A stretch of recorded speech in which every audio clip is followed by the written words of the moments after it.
মহতারাম, আমি কোনো ভালো কাজ করতে গেলে আমার অন্তরে লৌকিকতা কাজ করে, অর্থাৎ লোকে আমাকে ভালো বলবে বা আমার ওই কাজটার প্রশংসা করবে এমন মনে হয়।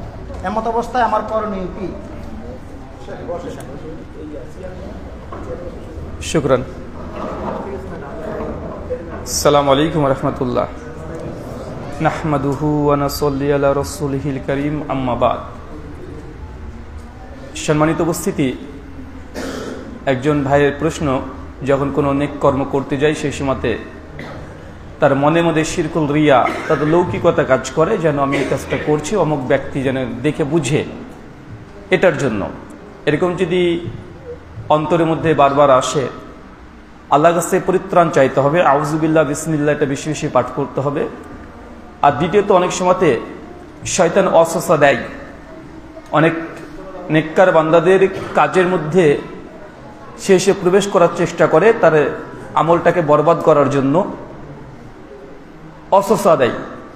তাই যখন কোনো ইবাদত করবেন, আউযুবিল্লাহ এটা বেশি বেশি করে পাঠ করবেন। আর যখনই এমন চলে আসবে, নিয়াতকে সঙ্গে সঙ্গে পরিবর্তন করে নিতে হবে। যখন দেখছেন যে না লৌকিকতা চলে আসছে, সঙ্গে সঙ্গে নিয়াতকে নবায়ন করা। নিয়াত রানিং অবস্থাতে করা যায়। রানিং অবস্থায় মানে আল্লাহ নবী আলাইহিস সালাম, সহিহ বুখারী এবং মুসলিমের হাদিস, আল্লাহ নবী ফজরের সালাত আদায় করে মসজিদ থেকে তিনি বেরিয়ে এসেছেন।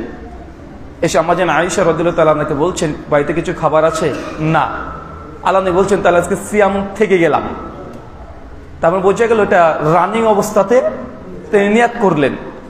তো যখন আপনার নিয়াতের মধ্যে ত্রুটি চলে আসছে, সঙ্গে সঙ্গে আবার নিয়াত করে নেন। নামাজ পড়ছেন, মনে হচ্ছে হঠাৎ করে কেউ আপনাকে দেখছে, তার জন্য আপনি নামাজের গতি বাড়াচ্ছেন বা এমন কিছু মনে হচ্ছে, সঙ্গে সঙ্গে নিয়াতকে ওর মধ্যে আবার নিয়াত চেঞ্জ করে নেন, তৈরি করে নেন নিয়াত, যে আল্লাহ না, আল্লাহ তোমার খুশির জন্য। এটা বারবার, যে 10 বার হয় 10 বার নিয়াত চেঞ্জ করেন, কোনো সমস্যা নাই। শুকরান।